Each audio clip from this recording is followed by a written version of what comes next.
Weather report বলছে আরো বৃষ্টি হতেই পারে, আর ওয়েদারও যেরকম দেখতে পাচ্ছি পায়রার থেকে ভীষণ রোগ ছড়ায়, তো আমার এই জিনিসগুলো একদমই ভালো লাগে না।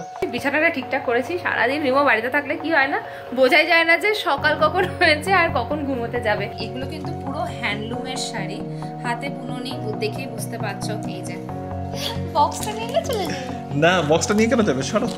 সেদিন তুলিকা আন্টি বলেছিল যে আমি কেন রুটি খাই না, তো এই যে রুটি খাচ্ছি আজকে। তুমি অফিস যাবে কি যাবে না, আমরা কি করি, that is not the question. আমি কাউকে এত সংকোচ করতে দেখিনি যত রিনি সংকোচ করে অফিসে এটা বলতে যে আমি অফিস যাব না। তো আজকের প্রথম কমেন্ট হচ্ছে মহাশ্বেতা ভট্টাচার্য। হাই রায়া, তোমরা ওয়েলকাম টু আওয়ার ব্লগস। আর লাস্ট আজকের কমেন্ট হচ্ছে রিনি মুখার্জি, লিখছে তোমাদের বিয়ের গল্প খুব এক্সাইটিং।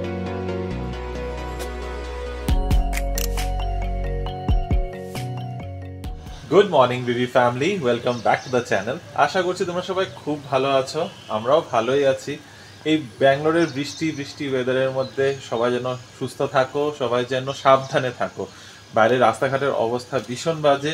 আজ মঙ্গলবার, কাল যেমনটা বলেছিলাম আমি তো ওয়ার্ক ফ্রম হোম নিয়ে বাড়িতেই বসে আছি, কিন্তু রিনি অফিসে চলে গেছে। এখন বাজে সকাল 9টা, আর পিছনে ব্যাকগ্রাউন্ডে যেরকম গুড ভাইবস লেখা আছে, সেই গুড ভাইবস দিয়েই দিনটাকে শুরু করার চেষ্টা। অফিসের কাজ তো আজ থাকবে, বেশ খুব চাপ থাকবে না, কিন্তু থাকবে। কাজের মাঝখানে তোমাদের সাথেও আড্ডা গল্প সব করতে আসবো যতটুকু পারবো। রিনি বলেছে আজকে তাড়াতাড়ি ফিরে আসবে, কতটা তাড়াতাড়ি ফিরে আসতে পারবে সেটা বলতে পারছি না। ওয়েদার রিপোর্ট বলছে আরও বৃষ্টি হতেই পারে, আর ওয়েদারও যেরকম দেখতে পাচ্ছি পুরো মেঘলা হয়ে রয়েছে আকাশ। একটা সাইড থেকে মানে কোনো কোনা খামচির থেকেও একটু রোদ বেরোনোর চান্স নেই। দুপুর 3টা-4টার থেকে আবার বৃষ্টি হওয়ার একটা চান্সেস আছে, কিন্তু আমার মনে হচ্ছে তার আগেও হতে পারে।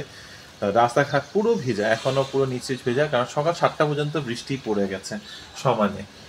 যাই হোক, তো এই বৃষ্টান্তের মধ্যে সবকিছুর মাঝখানে আরও একটা চাপ হয়ে গেছে। এখন চাপটা এটা হয়েছে যে পায়রাগুলো দিনের বেলা এখন আর আসে না এখানে, কিন্তু রাতের বেলা সব বৃষ্টি থেকে বাঁচার জন্য সব আমাদের ব্যালকনিতে বসে থাকে। আর ব্যালকনিতে বসে ব্যালকনির অবস্থাটা এত নোংরা করে যাচ্ছে সকাল সকাল, মানে দেখে মেজাজ আরো খারাপ হয়ে যায়। আমাদের এই বাস্কেটগুলো এগুলো উপরে ছিল, এখানে না ঝুলতে থাকতো খুব, তো এই জলগুলো সব একটা সাইডে চলে আসতো, এই জন্য নিচে নামিয়েছি। এবার সমস্যাটা এটা হচ্ছে, এটার মধ্যে এসে পায়রাগুলো বসে আর এই জায়গাটাতে বসে। আর এই যে দেখো গাছের অবস্থা পুরো পটি করে নোংরা করে রেখেছে, এখানেও ছিল, এটাকে অ্যাটলিস্ট ধুয়ে দিয়েছি। এখন এই গাছগুলোকে আমার পরিষ্কার করতে হবে। মানে এগুলোর থেকে এমনিতেই পায়রার থেকে ভীষণ রোগ ছড়ায়, তো আমার এই জিনিসগুলো একদমই ভালো লাগে না। এই সাইডের গাছ টাছগুলো বেশ ভালো আছে, জল পাচ্ছে, একদম সুন্দর হারা ভাড়া হয়ে উঠেছে।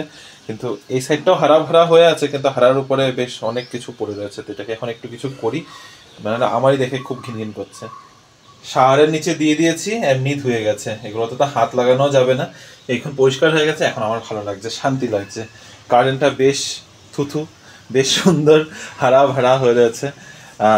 কোডাইকানাল থেকে যে এই গাছটা এনেছিলাম ফোল্ডিং হ্যান্ডস, দেখো এটা একদম ভরে কি সুন্দর হয়ে রয়েছে। এটাকে ভাবছি এটার থেকে একটা চারা যদি ভিতরে ইনডোরে লাগাতে পারি, কিন্তু ইনডোরে কতটা থাকবে সেটাও বুঝতে পারছি না। অনেক সুন্দর ভরে রয়েছে, খুব ভালো লাগে গাছটা দেখে। যাই হোক, সব গাছগুলোই ঠিকঠাক আর রয়েছে। এবার যাই একটু অফিসের কাজ করে নিই, তার আগে ব্রেকফাস্ট করতে হবে। কিচেনে ঢুকে হাত করে তাকিয়ে রয়েছি, বুঝে উঠতে পারছি না যে কি খাওয়া যায়। আজ হলো ভেজ, কারণ আজ মঙ্গলবার, তো এই জন্য আরও মাথা লাগাতে পারছি না যে কি খাওয়া যায়, কি আছে যেটা খেতে পারি। ম্যাগি আছে, ম্যাগি বলতে ওই কোরিয়ান নুডলসগুলো আছে, কিন্তু কোরিয়ান নুডলসগুলোর মধ্যে চিকেন ব্রথ টথ টাইপের জিনিসও আছে, তো সেটা খাওয়া যাবে না আজকে। আর অ্যাকচুয়ালি তো বুঝে উঠতে পারছি না যে কি খাবো। সেই আম দুধ চিরা এটাই একটা অপশন মনে হচ্ছে, কিন্তু আজকে খেতে ইচ্ছা করছে না। ভীষণ চাপ এই জিনিসগুলো, এই জন্য আমি ব্রেকফাস্টের ঝামেলাটাই রাখতে চাই না। দেখি ভাবছি একটা ব্রেড অর্ডার করে দিই, রিনি আশ্চর্য হয়ে যাবে ব্রেড দেখে। ফ্রিজেও মনে হয় না কিছু আছে করে। এনিওয়ে চলো দেখি ব্রেকফাস্টের ব্যবস্থাটা করি, কিছু একটা তো খেতেই হবে। খিদাও পেয়ে গেছে, অ্যাকচুয়ালি খিদা পেয়ে গেছে, আর নাহলে শুধু দুধ বিস্কিটই খেয়ে নেবো। এখন কি ব্রেকফাস্ট করবো, এটা এত বড় একটা সমস্যা হয়ে গেছে। ব্রেকফাস্ট না করলে যা হয়, অফিসে যখন যাই ওখানে থাকে ব্রেডের মধ্যে বাটার লাগিয়ে খেয়ে ফেলি, বা তখন সবই খেতে ইচ্ছা করে, তখন যা থাকে ওইটাই খেয়ে ফেলি। আর বাড়িতে থাকলে তখন এটা খাবো না ওটা খাবো না, অ্যাকচুয়ালি তো নখরা বেশি হয়ে যায় আমার। কিন্তু না, আজকে নখরা ছিল না, আজকে অ্যাকচুয়ালি খিদা পেয়েছিল আর ভেবেছিলাম দুধ বিস্কিট খাবো না, একটু কিছু হেভি খাবো। এই করতে করতে কিছুই খুঁজে পেলাম না, রিনিকে ফোন করলাম, রিনি বাড়িতে কি আছে, ম্যাগি খেতে ইচ্ছা করছিল না। আর ওই বললাম যে ম্যাগি বা কি বলে কোরিয়ান নুডলসগুলো যেগুলো এনেছে ওগুলোর মধ্যে পেঁয়াজ রসুন থাকে, তো এই জন্য খাচ্ছি না। ওগুলোর মধ্যে চিকেন স্টকও দেওয়া আছে, এই জন্য খাচ্ছি না। তো ফাইনালি ভাবলাম যে না, অর্ডার করি কিছু। পোঙ্গল অর্ডার করেছিলাম জোম্যাটো থেকে, আর পোঙ্গলটাও অর্ডার করার পরে 15 মিনিট বাদে হঠাৎ করে ক্যান্সেল করে দিয়েছে, ওদের নাকি পোঙ্গল শেষ। তো এখন আর কিছু করার নেই। তারপরে আমার মিটিং শুরু হয়ে গেল, মিটিং শেষ করলাম, এই করতে করতে এখন 12টা বাজে, এখন আমার ব্রেকফাস্ট হয় নাই। তো এখন লাঞ্চ টাইমে অলমোস্ট হয়ে গেছে। জেপ্টোর থেকে কিছু অর্ডার করেছি, আর সাথে একটা ক্রিম বান অর্ডার করেছি। তো এখন ইমিডিয়েটলি একটা ক্রিম বান আর দুধ একটু খেয়ে নেবো, সেটা খেয়ে অ্যাটলিস্ট আপাতত চলে যাবে, তারপরে একেবারে লাঞ্চই করে নেবো। বাস 15 মিনিট আগে রিনির সাথে ফোনে কথা হচ্ছিল, আর রিনি বলল যে এদিকে নাকি রোদ একটু বেরিয়ে আসছে, বৃষ্টি মনে হয় থেমে গেছে, আর এই বৃষ্টি মনে হয় হবে না। বলতে না বলতেই আমি জাস্ট কিচেনে ঢুকেছিলাম লাঞ্চের ব্যবস্থা করতে, আর একদম হঠাৎ করে ঝুমভাবে বৃষ্টি নেমেছে।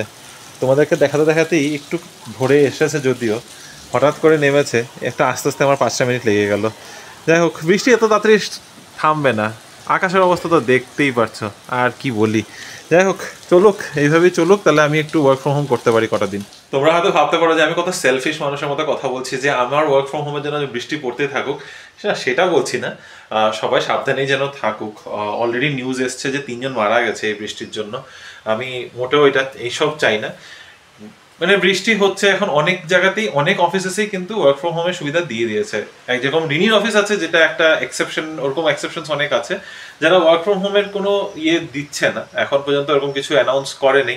হ্যাঁ, আমাদের অফিসে এরকম বলে দিয়েছে, যদি তোমাদের অ্যাট ইয়োর ডিসক্রিপশন, তোমাদের যদি মনে হয় তোমাদের ট্রাভেল করতে, কমিউট করতে, আসা যাওয়া করতে অসুবিধা হবে, ওয়াটার লগিং এর প্রবলেম আছে নিয়ার বাই এরিয়াজে, তো তোমরা ইজিলি ওয়ার্ক ফ্রম হোম নিতে পারো। এই কটা দিনেরই ব্যাপার, 3-4টা দিনেরই ব্যাপার। ওটার জন্য আই থিঙ্ক কোম্পানিজদেরও এটা বোঝা উচিত যে ব্যাঙ্গালোরের ইনফ্রাস্ট্রাকচার, মানে রোড ইনফ্রাস্ট্রাকচার কতটা খারাপ হয়ে রয়েছে এখন। এখানে কমিউট করাটাও, রাস্তাঘাটে ট্রাভেল করাটাও একটা রিস্কি ব্যাপার হয়ে যাচ্ছে। তো দিস ওয়ার্ক ফ্রম হোম দেওয়াটা এখন এটা একটা কি বলে এটাকে নর্মাল করে দেওয়া উচিত। অ্যাটলিস্ট নেক্সট 2-3 দিনের জন্য এটাকে নর্মালাইজ করে দেওয়া উচিত, যে হ্যাঁ বাড়ি থেকে কাজ করো। আমার খাওয়া গরম হয়ে যাচ্ছে, মানে হয়ে গেছে, আমি এবার লাঞ্চটা করে নিই। বিশেষ কিছু লাঞ্চ নেই, দেখাচ্ছি। এই হচ্ছে আমার আজকের লাঞ্চ। আলাদা করে কিছুই রান্নাবান্না করিনি, সব কালকে রাতেরই রান্না। ভাতও কালকে রাতেই বানানো ছিল। তো ভাত আছে, ডাল বালাক আছে, বেগুনের ভর্তা আছে, একটু বাঁধাকপির তরকারি আছে, আর আমি পাঁপড় কটা ভেজে নিয়েছি। তো ঝটপট করে লাঞ্চটা করে নিই। এদিকে বৃষ্টিও কিন্তু দেখো হঠাৎ করে পড়লো, হঠাৎ করে শুরু হলো, হঠাৎ করে বন্ধও হয়ে গেল। গুড ইভিনিং বিবি ফ্যামিলি। আজকে তো সারা দিনে আমার সাথে তোমাদের কোনো দেখা সাক্ষাৎ হয়নি। এখন একটু আগে অফিস থেকে বেরিয়েছি, একটু আগে না, মোটামুটি প্রায় 7টার আগে ঢুকেছি। তারপরে চা খেয়ে ফ্রেশ হয়ে এখন ভিডিওটা স্টার্ট করলাম। আর তার আগে সবার আগে যেটা করেছি, বিছানাটা ঠিকঠাক করেছি। সারাদিন রিমো বাড়িতে থাকলে কি হয় না, বোঝাই যায় না যে সকাল কখন হয়েছে আর কখন ঘুমোতে যাবে, সারাক্ষণ একভাবে। যাই হোক, এখন আজকে রাতে আবার ডিনার আমাকে বানাতে হবে, কারণ আজকে দিদি আসেনি। জানি না কেন মনে মনে খুশি ফিল হচ্ছে আমার, যে আমার কুক আসেনি, আর আমি হ্যাপি যে আমি আজকে রান্না করব, কারণ আই লাভ কুকিং। দিদি না আসলে আমার বেশ ভালো লাগে, নিজের মতো করে অনেক কিছু গুছিয়ে সুন্দর করে ফেলতে পারি। আর হ্যাঁ, একটু টায়ার্ডনেস থাকলেও সেইটা বেশ ভালো একটা মোটিভেশনের মতো কাজ করে আমার জন্য, বলতে পারো স্ট্রেস বাস্টার আমার জন্য। আচ্ছা, তো আমি খুবই এক্সাইটেড। আমার আরও একটা শাড়ি এসছে, আমার নয়, এটা কিন্তু অর্ডারের শাড়ি, আমার কাছে আনিয়ে রেখেছি। প্লাস এগুলো একটা করে যে শাড়িগুলো আছে, এগুলো সবই অর্ডারের শাড়ি, একটা করে আসছে। আমি যাতে তোমাদেরকে স্যাম্পলগুলো দেখাতে পারি। অ্যান্ড এগুলোর কিন্তু আমি বুকিং নেব, যদি তোমাদের ভালো লাগে। অবভিয়াসলি আসবে যখন স্টক, সেখান থেকে তো পাবেই। ইনকেস যদি তোমরা এগুলোর মধ্যে কিছু নিতে চাও, তোমরা স্ক্রিনে দেওয়া যে হোয়াটসঅ্যাপ নাম্বারটা আছে আমার, সেখানে কন্ট্যাক্ট করতে পারো। তার আগে এটা আমি খুলে দেখি। I am very excited for this sari. এটা একটু প্রিমিয়াম শাড়ি আর কি, তোমাদের মানে আমার তো খুব পছন্দ, এবং যে নিয়েছে তার চয়েসটাও খুব ভালো লেগেছে আর কি। অফকোর্স তুমি পোস্ট করেছো তো, তোমার চয়েসের উপরেই না আরেকজনের চয়েস। চলো এই শাড়িটা খুঁজি। এটা হচ্ছে একটা পিওর তসরের উপর জামদানি, তসর জামদানি। অ্যাকচুয়ালি তো সুন্দর আর এটা কিন্তু পিওর তসর, এই যে সিল্ক মার্ক সার্টিফাইড, তো সিল্ক মার্ক ট্যাগটাও আসবে। সিল্ক মার্ক সার্টিফাইড শাড়ি এটা। অ্যান্ড ওয়াও, মানে এগুলো কিন্তু পুরো হ্যান্ডলুমের শাড়ি, হাতে বুননি, দেখেই বুঝতে পারছো। এই যে পুরোটাই জামদানি ওয়ার্ক করা আর একটা মিষ্টি পার্পল কালারের উপর, ভীষণ ভালো লাগছে, খুব সুন্দর এসছে শাড়িটা। অ্যান্ড এটার মধ্যে অনেকগুলো কালার আছে, আমি আমার অলরেডি পেজে পোস্ট করেছি। সেগুলো হচ্ছে ক্যাটালগের পিস। এগুলোর মধ্যে যদি তোমাদের বুকিং লাগে তাহলে এগুলোর আমি অর্ডার নেব, সবই প্রি বুকিংয়ে যাবে এবং সেখান থেকে রেডি হয়ে চলে আসবে। বিভিন্ন কালার ছিল, পিঙ্ক ছিল, টকয়েস ব্লু ছিল, বেজ কালার ছিল, হোয়াইট ছিল, আর এই একটা কালার ছিল। তো দারুণ দেখতে না? অ্যাকচুয়ালি খুব সুন্দর, এটা খুব সুন্দর এসছে। হালকা একটা জামদানি, সফট আর পিওর তসরের উপর। তসরের যেটা কড়কড়া ভাব ওটা নেই, কিন্তু এটা র তসর সিল্কে দিয়ে। একদম শাইনটা দেখে বুঝতে পারছো, মানে দারুণ দারুণ এসছে শাড়িটা। এটা পরলে তো দারুণ লাগবে আমার। তুমি এখন গায়ে চড়িয়ে নিও না এটা। হ্যাঁ, আর হ্যাঁ, তোমরা আগের দিনকে কোটা দরিয়ার প্রাইসটা জানতে চেয়েছিলে, ওটা হচ্ছে 1850। আমি বলে রাখছি, যদি তোমরা বুকিং করতে চাও, free shipping all over India, আর 1850 হচ্ছে ওটার প্রাইস। ওটার মধ্যে variety of hand block print, কিন্তু কোনোটাই কিন্তু ডিজিটাল প্রিন্ট নয়, সবটাই হ্যান্ড ব্লক প্রিন্টের উপরে। আর এটা হচ্ছে হ্যান্ডমেড শাড়ি, তো হাতে বোনা শাড়িগুলো একটু দাম হয়, প্লাস সিল্ক মার্ক সার্টিফাইড, যেহেতু এটা একদম পিওর সিল্কের শাড়ি, মানে এর থেকে এর বাইরে যারা শাড়ি দিয়ে বুঝে বা কাপড় ফ্যাব্রিক বুঝে তারা নিশ্চয়ই বুঝবে। এটার দাম হচ্ছে 5800। এটাও free shipping all over India. যদি তোমাদের কারো ইন্টারেস্ট থাকে, এগুলো শাড়ি কিন্তু আমার কাছে অ্যাভেলেবেল থাকবে, কন্ট্যাক্ট করতেই পারো। So yes, I am very much satisfied with the work. Actually খুব সুন্দর করেছে কাজটা খুব সুন্দর করা। নাইস, চলো কালেকশনগুলো একটা একটা করে আসছে, দেখো ভালো লাগছে। Yes, I am excited. Rini আর অন্তর্যের শাড়ি কাপড় নিয়ে ব্যস্ত, যদিও আমিও কিছুটা ব্যস্ত হয়েই যাই, আমার ব্যাক এন্ড সাপোর্টগুলো তো সব দিতেই হয়।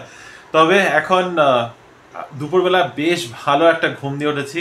ফর সাম রিজন আমার মনে হয় আমার দুপুরের ঘুমটা না রাতের ঘুম থেকে বেটার হয়। আমি ওই সময়টা যদি আধা ঘন্টাও ঘুমাই, ওটা আমাকে এতটা বেশি রিফ্রেশ করে দেয়, I just Kant explain how good it feels দুপুরে ঘুমানোটা। আর এমনি তো ভেতো বাঙালি, তো দুপুরে একটু খাওয়া দাওয়া না করার পর একটু না ঘুমালে কি হয়, স্পেশালি যখন বাড়িতে থাকি, অফিসে গেলে তো আর এসব হয় না। এখন বিকেলে কিছু খাওয়া দাওয়া কি হবে? 7:30 বাজে। হ্যাঁ, এই জন্যই বলছি কিছু খাওয়া দাওয়া কি হবে, 7:30 বাজে, এক্স্যাক্টলি 7:30 বাজে। তাই কি না না কিচ্ছু না, আচ্ছা না, একটা কিছু খেতে খুব ইচ্ছা করেছে, তো অর্ডার করেই দিয়েছি শেষমেশ। যাই একটু অপেক্ষা করি। দেখলাম ঢুকে গেছে অলরেডি, চেক ইন করে গেছে ডেলিভারি এক্সিকিউটিভ। সব সময় উল্টো দিকে কেন যে ঘুরাই, ইটস আ ওয়েটিং গেম।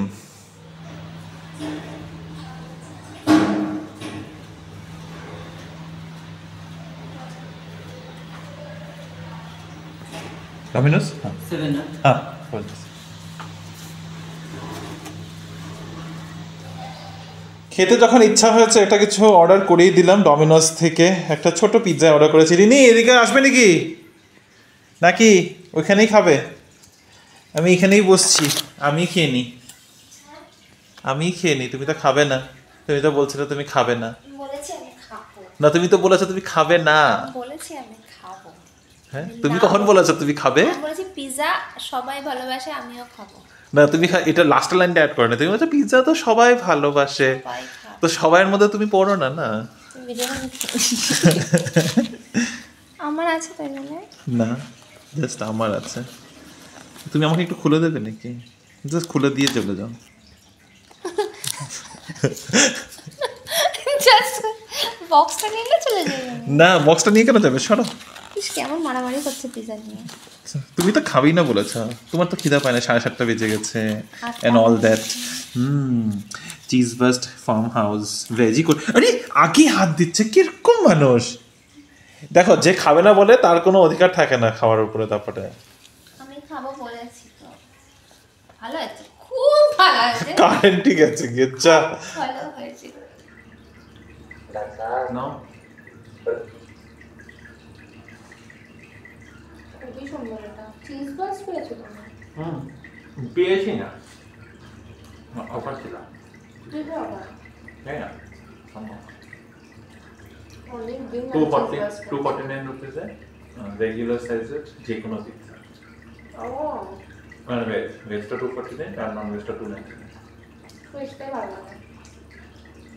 আমার খাওয়া ভালো ভালোই লাগে। আজকে তো আমার রাজধানী থেকে জন্য বলে দিই রাজধানী যাবে, তো কি হলো? তুমি তো কাকে মানা করেছো?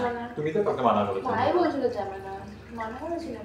তুমি বললে না ঘরে এটা বানাবো, এটা বানাবো, পরোটা বানাবো, তো কি বানাবে না কি বানাবে? তুমি বড় বেশ না করতে। নেক্সট উইকে যাও। Next Tuesday. তাহলে রান্না বান্না ঝামেলা দেখো না। আর না বৃষ্টির জন্য যেতেও তো পারতাম না, কি করে যেতাম এত দূর? এখানে আশেপাশে তো নেই, রাস্তা নেই, যেতে হলে সেই বৃষ্টিও হচ্ছে। আর একটু আগেই পড়ছিল, ঘন্টাখানিক আগেই বন্ধ হয়েছে। নেক্সট উইকে উইকেন্ড না, মানে নেক্সট উইক টিউসডে চিজটা একদম গুলে। নিরামিষ হলে কি হবে, ডিনার প্লেটটা একেবারেই ভরপুর আছে। আজকে পরোটা, আলুর দম, ডাল আর বাঁধাকপিটা ছিলই। আর আমি আমাদের জন্য বানিয়েছি, মানে আমার আর ভাইয়ের জন্য বানিয়েছি পনির কা পরাঠা, যেটা রিমো খাবে না, হি ডাজন্ট লাইক। আমার পনির পরোটা ভালো লাগে না, ইনফ্যাক্ট আমার শুধু আলু পরোটা আর পেঁয়াজ পরোটা ছাড়া আমার অন্য কোনো পরোটা ভালোই লাগে না। তাও সেদিন তুলিকা আন্টি বলেছিল যে আমি কেন রুটি খাই না, তো এই যে রুটি খাচ্ছি আজকে। রুটি না, পরোটা খাচ্ছ, তার সাথে ডাল। No, it's not same. রুটি আর পরোটা আর দ্য সেম থিং। প্লিজ, ডাল নিয়েছি সাথে, আর আলুর দম তো দেখে ভালোই লাগছে, সাথে একটু পেঁয়াজ নেওয়া যাবে? হ্যাঁ, ইয়েতে পেঁয়াজ দিয়েছো? পিজাতেই তো পেঁয়াজ খেলে। তোমার আর কতক্ষণ অফিস? কতক্ষণ? আরে হ্যাঁ, অফিসই অফিস তো আমিও বুঝি, কিন্তু কতক্ষণ? হ্যাঁ, কতক্ষণ করি? কালকে অফিস যাবে? ঠিকঠাক বলো, সত্যি সত্যি বলবে। এখনো এত ডিলেমাতে থাকার দরকার নেই, 12টা বাজে। বৃষ্টি নামছে। বৃষ্টি? আরে তো বৃষ্টি নামতে হয় নাকি ওয়ার্ক ফ্রম হোম নিলে? বলবো যে বৃষ্টিতে আমাদের এখানটা ধুয়ে গেছে, আমি যেতে পারবো না। তোমার ম্যানেজার এখানেই কাছেই থাকে, ও ধুয়ে গেল, ও এই রাস্তার উপর দিয়ে যাবে। হ্যাঁ, আরো একটা চাপে। তো এটাতে তোমার এত বাহানা দেওয়ার নেই তো, জাস্ট বলো যে তুমি ওয়ার্ক ফ্রম হোম করছো। তোমার তো ওয়ার্ক ফ্রম হোমের প্রভিশন আছে, মানে ইয়েতে, মানে ইউ গেট টু, তোমার অপশন আছে, তো তো তুমি একটা দিন নিতেই পারো। আমিও বাড়িতেই আছি কালকে, ওই জন্যই তারও টেনশন হচ্ছে, না নিলেই ভালো। কি কি আমি বাড়িতে আছি দেখে তোমার টেনশন হচ্ছে? হয় বাড়িতে, আর কাউকে আর বললাম না সেটা। কি সিন হয়? কি সিন হয় বলো বলো। আপাতত আমার বাড়িতে আমরা এখন 3 জন থাকি। হ্যাঁ, তো আমি, রিমো আর ভাই। বাড়িতে 2টো বিছানা আছে, হ্যাঁ, 2টো বিছানাতে 2টা ছেলে ঢাস ঢাস করে পড়ে থাকে। তো সেটা ওয়ার্ক ফ্রম হোম। আর তুমি ওই বাইরের রুমে, বাইরের বিছানাতে পড়ে থাকো? আমি কোনো ঢাস করে পড়ে থাকি না তো। আরে তো আমি অফিসের কাজ আমি বিছানা থেকে করি, ভাইও মোটামুটি যাই করে। থাকুক না থাকুক, ঢাস করে পড়ে থাকাটা হচ্ছে একটা কমন অ্যাক্টিভিটি।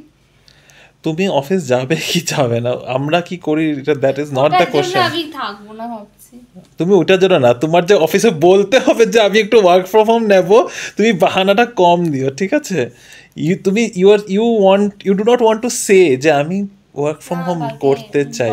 কটা মিটিংও আছে, ওটা বাড়ি থেকে করাটা একটু চাপ হবে আমার। তোমরা দুজন বাড়িতে থাকলে হয় না কাজ। আমি কাউকে এত সংকোচ করতে দেখিনি যত রিনি সংকোচ করে অফিসে এটা বলতে যে আমি অফিস যাব না বা আমি ওয়ার্ক ফ্রম হোম নেব। আর এমনটাও না যে ওদের ওয়ার্ক ফ্রম হোমের প্রভিশন নেই, ওদের মাসে 3টা করে ওয়ার্ক ফ্রম হোমের প্রভিশন থাকে, অনেক নেওয়া যায়, কিন্তু ও এত সংকোচ বোধ করে যে আমি অফিসে বলবো কি করে যে আমার ওয়ার্ক ফ্রম হোম চাই। এটা নিয়ে পরশুদিন থেকে, মানে কালকের থেকে, মানডে, কালকে যেহেতু আমি আসার পরেই বলেছিলাম যে আমার ওয়ার্ক ফ্রম হোম আছে, ও তখন থেকে বলছে আমি ওয়েডনেসডেতে আমি ওয়ার্ক ফ্রম হোম নেব। আজকে যখন অ্যাকচুয়ালি বলতে হবে, ও এটা নিয়ে লাস্ট 2 ঘন্টা ধরে ভেবেই যাচ্ছে বলবো বৃষ্টি কেন হচ্ছে না, মানে একটা কোনো রিজন চাই ওর ওয়ার্ক ফ্রম হোমটা বলার জন্য, জাস্ট নর্মালি বলতেই পারছে না। এটা নিয়ে আমরা দুজনই, মানে আমি আর ভাইও এখন ওর সাথে এটা নিয়ে মজা করছিলাম যে একটা যেখানে তোমার প্রভিশন আছে সেখানে তোমার বলার এত সংকোচ কেন। আর এটা প্রতিবার হয়, ইনফ্যাক্ট ছুটি নিতেও যদি ওর শরীরও খারাপ থাকে, এটা যে ও বলবে যে আমার শরীরটা ভালো নেই, আমি আজকে অফিসে যাব না, সেটার জন্য ও কমসে কম 3-4 ঘন্টা এটা নিয়ে ডিলেমাতে থাকে যে আমি বলবো বলবো, দেখি যদি আমার শরীরটা একটু ঠিক হয়ে যায় আমি চলেই যাব অফিসে দরকার পড়লে। কাজ তো করতেই হয়, ছুটি নি না নি এমন হয় না যে আমি কাজ বন্ধ করে থাকতে পারি, এটা একটা আরো বড় সমস্যা। ওটা নিজের উপরে, তোমার যদি if you are taking leave, তুমি যদি লিভ নিচ্ছ, you are on leave, you have to find that balance. ওটা এনিওয়ে। তো চলো তোমাদের কমেন্টসগুলোতে ঢুকে পড়ি। খুব একটা কমেন্টস নেই, বেশি সময় লাগাবো না, কিন্তু মানে কমেন্টসগুলো ছেড়ে দিতেও ভালো লাগে না। Let's do that. তো আজকের প্রথম কমেন্ট হচ্ছে মহাশ্বেতা ভট্টাচার্য। মহাশ্বেতাদি লিখেছে, রিমো অ্যান্ড রিনি, যত মিষ্টি নাম দুটো তত মিষ্টি কাপল তোমরা। অনেক ছোট তাই নাম ধরে রাখলাম। আমি ব্যাঙ্গালোরে খুব নতুন এসেছি, কোরমাংলাতে থাকি। তোমাদের ব্লগ থেকে অনেক ভ্যালুয়েবল ইনফরমেশন পাই and I love your way of rendering your blogs. খুনসুটি করা ভালোবাসার পরিচয় বড্ড ভালো লাগে। Love you both. একদিন দেখা হবে শিওরলি। নিশ্চয়ই দেখা হবে, খুব শিগগিরই দেখা হবে আশা করি। আর থ্যাংক ইউ সো মাচ। প্রথমে তো তুমি আমাদেরকে মানে আমাদেরকে এত ভালোবাসা দেওয়ার জন্য অনেক অনেক ধন্যবাদ। আর হ্যাঁ হ্যাঁ, নাম ধরেই ডাকবে অবভিয়াসলি, মানে তোমরা বড় যখন তো রিমো রিনি শুভজিৎ অন্তরা যা ইচ্ছা রাখতে পারো, ভাই বোন দাদা বৌদি, মানে হোয়াট এভার তোমাদের যেরকম আমাদেরকে যা ডাকতে মন চায় সেটাই ডাকতে পারো, কোনো অসুবিধা নেই। কোরমাংলাতে কোথায় থাকো জানিও, একসময় তো আমরাও কোরমাংলা ছিলাম, আর কোরমাংলা তো হচ্ছে এখান থেকে খুবই কাছাকাছি। ডেফিনেটলি কোনো না কোনো দেখবে পুজো পালি বা এমনি হয়তো ঘুরতে গেলে আমার সামনে কাছাকাছি দেখা হয়ে গেল। কোরমাংলাতে যদিও এখন এখানে এই সাইডে শিফট হওয়ার পরে আমাদের কোরমাংলা যাওয়াটা একটু কমে গেছে, 2-3 মাসে একবার হয়তো যাওয়া হয়। দুর্গাপুজোতে তো যাই ওটা তো মানে বাদ দেওয়াই যায় না। নেক্সট কমেন্ট হচ্ছে সিম্পলি রায়া। সিম্পলি রায়া লিখেছে, নতুন সাবস্ক্রাইবার, ভালো লাগলো তোমাদের ব্লগ, আমরাও ব্যাঙ্গালোরে থাকি। হাই রায়া, তোমরা welcome to our blogs, welcome to our family. And তোমরা কোথা থেকে দেখছো, ব্যাঙ্গালোরে কোন এরিয়াতে থাকে নিশ্চয়ই জানিও। আমরা তো হালুরে থাকি, তোমাদের অনেকবার বলেছি, তোমরা কোথায় থাকো সেটাও জানিও। শর্মিলি আন্টি লিখেছে, নিউজে দেখলাম ব্যাঙ্গালোরে ফ্লাড, সাবধানে থেকো। সাবধানী থাকার চেষ্টা আছে, আমি তো বাড়িতেই বসে আছি। আমরা যে এরিয়াতে থাকি ওখানটাতে অ্যাকচুয়ালি কোনো অসুবিধা হচ্ছে না, কিন্তু অসুবিধা হচ্ছে হালু রোড পুরো ব্লক। তুমি হালু রোডটাতে ট্রাভেল করো না? আমরা যে রাস্তাতে ট্রাভেল করি সেটা বলছি। আমি যে রাস্তাতে ট্রাভেল করি ওখানে ভীষণ অসুবিধা, আর আমার অফিসের পাশে আবার খুব অসুবিধা হয়ে গিয়েছে। দেখি এখন হয়তো আরো 1-2 দিনের এরকম বৃষ্টিতে কাটাতেই হবে, তারপরে আশা করছি ঠিক হয়ে যাবে। রেশমি লিখেছে, শাড়িটা খুব সুন্দর হয়েছে অন্তরাদি, কিরকম পরে শাড়িগুলোর দাম যদি জানাতে পারো, যদি আচ্ছা নিতে চাই লিখেছে। আজকে অলরেডি প্রাইসটা জানিয়ে দিয়েছি রেশমি, যদি তোমার ইচ্ছে থাকে তুমি আমাকে প্লিজ হোয়াটসঅ্যাপ করো, অনেক ডিজাইনস আছে, তোমার যেটা ভালো লাগে সেটাই নিতে পারবে। নাম্বারটা একবার বলে দাও। 9731141174, এখানে ডেসক্রিপশনে আমরা দিয়ে দেবো। তো নাম্বারটাতে মেসেজ করো রেশমি, যা যা স্টকসের মধ্যে মানে বেসিক্যালি যা যা ইমেজেস আছে ফটো আছে সব তোমার সাথে শেয়ার করে দেওয়া হবে। যদি পছন্দ হয় ডেফিনেটলি ওর সাথে কন্ট্যাক্ট করে নিও। মা লিখেছে, মার্কেটার মা লিখেছে, শাড়িটা খুব সুন্দর হয়েছে, দারুণ লাগছে। কিছু বলতে চাও? Thank you so much. ওটা তো অলরেডি মেসেজের কথা হয়ে গেছে হবে। তুলিকা আন্টি লিখেছে, পুরোনো দিনের কথা মনে পড়ে গেল। তুলিকা আন্টি লিখেছে, তোমরা কমেন্টগুলো খুব মন দিয়ে পড়ো, এটা আমার সবচেয়ে ভালো লাগে। কোনো ব্লগারদের এভাবে কমেন্ট পড়তে দেখিনি। কোনো ব্লগার পড়ে কিনা সেটা আমি বলতে পারবো না, বাস আমাদের অ্যাকচুয়ালি তো ভালো লাগে। আর এখন মানে যখন কমেন্টসগুলো আসে, আমরা যখন এগুলো পড়ি, ভাবলাম চলো এগুলোর কমেন্টসগুলো যতক্ষণে টাইপ করবো তার থেকে ইজি হয়ে যায়, আমরা এইভাবে সুন্দর তোমাদের সাথে মুখোমুখি ওগুলোর কমেন্টে রিপ্লাই দিতে। থ্যাংক ইউ যে আমাদের এই মতো ব্যাপার হয়ে যায়, যেটা খুব ভালো লাগে। আর থ্যাংক ইউ আমাদের এইটুকু এফর্টটা অ্যাপ্রিশিয়েট করার জন্য, সত্যি খুব থ্যাংক ইউ। আর লাস্ট আজকের কমেন্ট হচ্ছে রিনি মুখার্জি। রিনিতে লিখছে, তোমাদের বিয়ের গল্প খুব এক্সাইটিং, ভালো লাগলো শুনে। অনেক আগের ভিডিও এটা একটা, ভালো লেগেছে সেটা জেনে আমাদের ভালো লাগলো। আমাদের বিয়ের ভিডিওগুলো দেখো, দুটাও আছে আমাদের চ্যানেলে। আমাদের বিয়ের গল্প এখন শুনতে আমরাও মানে পিছ ফিরে দেখলে তখন হাসি, আমরাও মজা করি, কিন্তু তখন সিচুয়েশনটা পুরো হাস্যকর ছিল, সত্যি এটা খুবই স্ট্রেসফুল ছিল। যাই হোক, তোমাদের আনন্দ হচ্ছে, এখন আমরাও ভাবলে আমাদেরও আনন্দই হয়, কিন্তু আছে কিছু কিছু জিনিস মাঝে মধ্যে যখন চিন্তা করি যে এটা এরকম না হয়, এরকম হলে বেটার হতো। ঠিক আছে, যেটা হয়ে গেছে এটা নিয়ে এত বেশি ভেবে কাজ নেই। তো আজকের ভিডিওটাকে এখানেই শেষ করছি। তোমাদের সাথে আবার একটা দেখা হবে নতুন দিন, নতুন ব্লগ, নতুন গল্প নিয়ে। ভালো থেকো, সুস্থ থেকো, আর আমাদের ভিডিওটা যদি পছন্দ হয় অবশ্যই আমাদের চ্যানেলটাকে সাবস্ক্রাইব করবে, লাইক করবে, কমেন্ট করবে। নেক্সট একটা ব্লগে, ইন্টারেস্টিং ব্লগে আবার দেখা হবে। এখনকার মতো bye bye, good good night. Night.